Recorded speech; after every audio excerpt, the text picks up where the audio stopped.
Philadelphia Eagles general manager Howie Roseman has done it again, folks. The man just keeps pulling off moves that make you stop, look twice, and realize, yeah, that's why he's one of the best in the business. And Eagles fans, you better be fired up, because this isn't just about what's happening in 2024. No, this is about how this franchise is being built to last, to compete now and dominate for years to come. While most organizations focus on the present, chasing wins in the short term, Howie and owner Jeffrey Lurie are playing chess while the rest of the league is busy playing checkers. They're thinking 2-3 steps ahead and the latest moves. Prove that once again. Let's start with the most talked about headline right now. The Bryce Huff trade is official. Huff is headed west, all the way across the country, landing in San Francisco to join the Niners. In return, the Eagles pick up a 5th-round draft pick with the potential to bump that up to a 4th-rounder depending on playing time and performance. But here's the kicker. Beyond the draft compensation, the Eagles also clear $2.4 million in cap space and nearly $8 million in cash. That's real money, that's real flexibility, and that's a smart front office move. Now, let's be real. This trade isn't just about numbers. It's about accountability. It's about a general manager admitting when something doesn't work, cutting losses, and doing what's best for the team. Because Philadelphia gave Bryce Huff $34 million in guaranteed money. That's not pocket change. That's a major investment. But instead of digging in and trying to justify the contract just to protect an ego, Howie looked at the roster, looked at the scheme, looked at the production, and made a tough decision. He said, this guy doesn't have a role here. He's not the right fit. It didn't work out. And just like that, they moved on. So give credit where it's due. A lot of GMs wouldn't do that. A lot of teams would try to force a square peg into a round hole just to save face. But Howie's not worried about saving face. He's worried about winning. And winning championships means making hard decisions, even when it means admitting you were wrong. In this case, Huff wasn't the right guy for Vic Fangio's system. It didn't click. It didn't gel. From day one, Fangio wasn't really all in on Huff. He wasn't running with the first-team defense in camp. He was playing deep into preseason games. When the regular season started, his play was inconsistent. Then he got hurt, and by the end of the year, he wasn't just on the bench. He was a healthy scratch in the Super Bowl.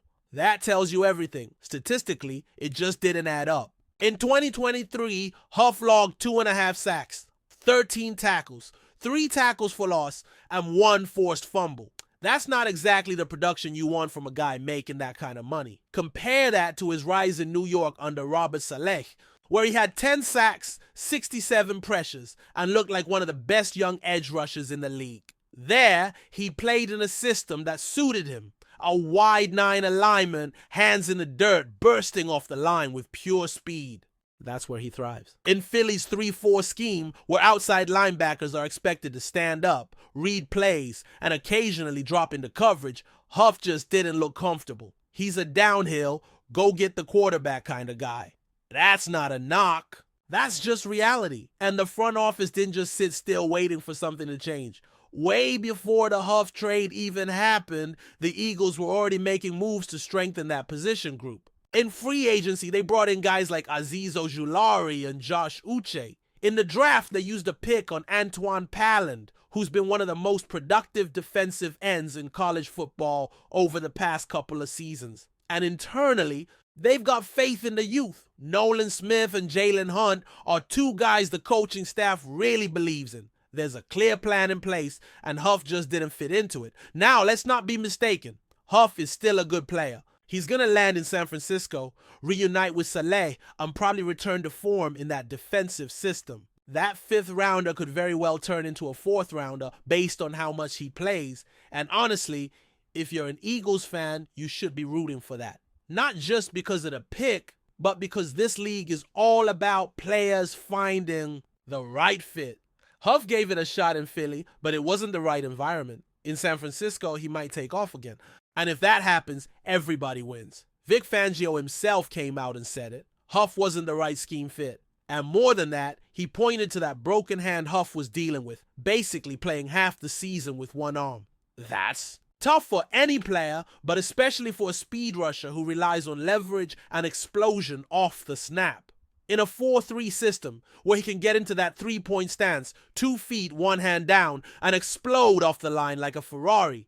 That's where he shines. That's why his pressure rate since 2022 is second only to Micah Parsons. We're talking elite company here. So yeah, he didn't fit in Philly, but don't be surprised if he wreaks havoc with the Niners. That's just how this league works. And now let's talk about a bigger picture, because this move isn't just about Bryce Huff.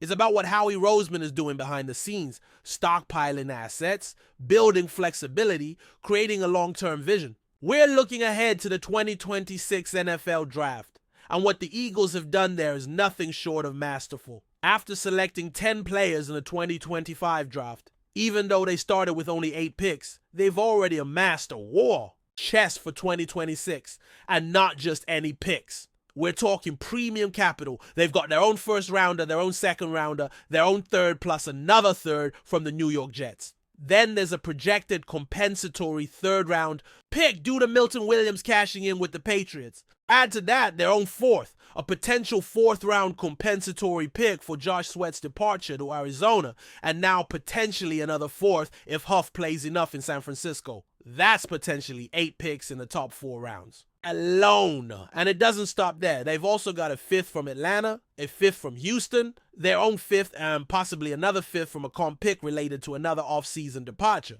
Top that off with their own 7th rounder, and you're looking at a team that could go into the 2026 draft with as many as 13 selections, and most of them in the earlier rounds. That is how you build a contender that lasts. That's how you stay competitive even when the league keeps changing, contracts expire, and stars get older. This draft capital gives the Eagles something incredibly valuable: optionality, flexibility, the ability to trade up, to move back, to target specific players, or even use those picks as ammo in a trade for an established star.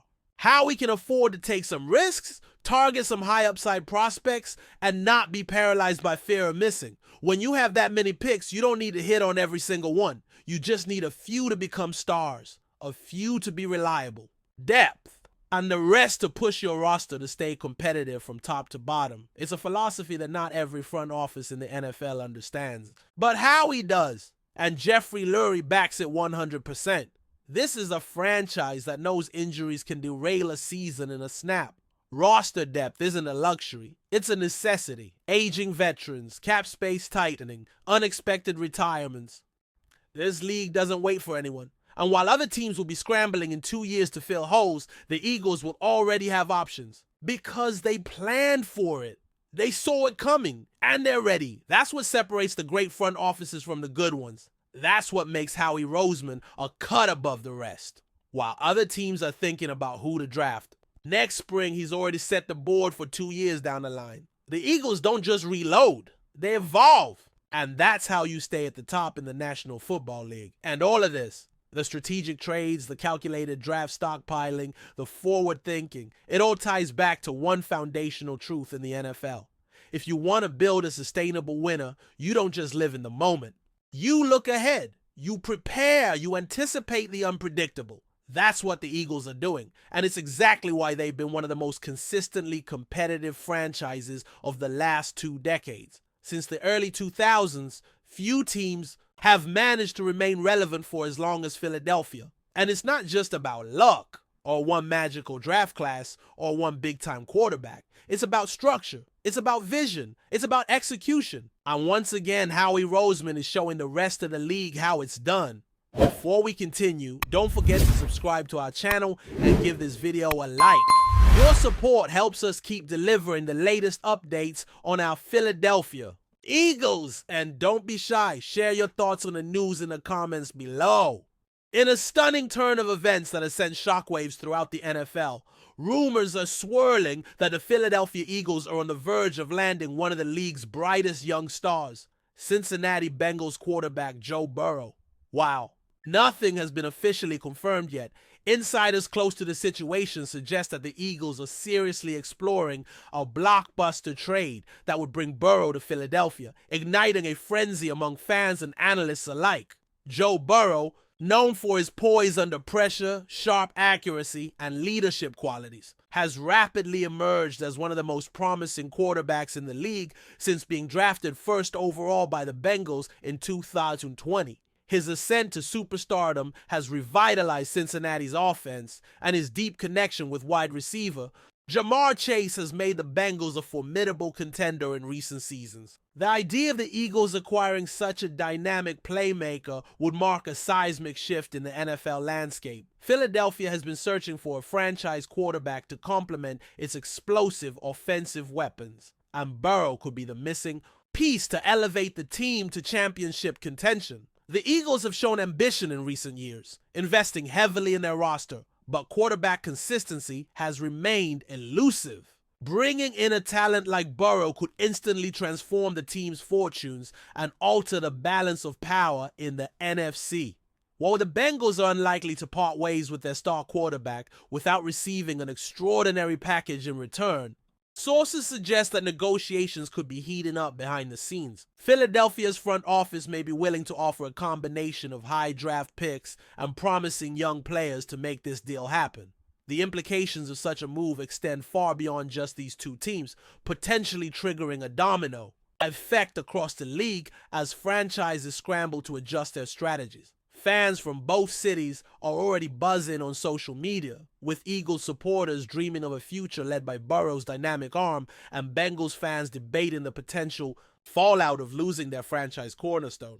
NFL analysts are speculating on how Burrow's playing style would mesh with Philadelphia's offensive schemes and what this would mean for the division's competitive landscape. Though nothing is set in stone, the mere possibility of Joe Burrow donning an Eagles jersey has electrified the NFL community. As the offseason progresses, all eyes will be on Philadelphia and Cincinnati, waiting to see if this jaw-dropping rumor will materialize into one of the biggest trades in recent NFL history.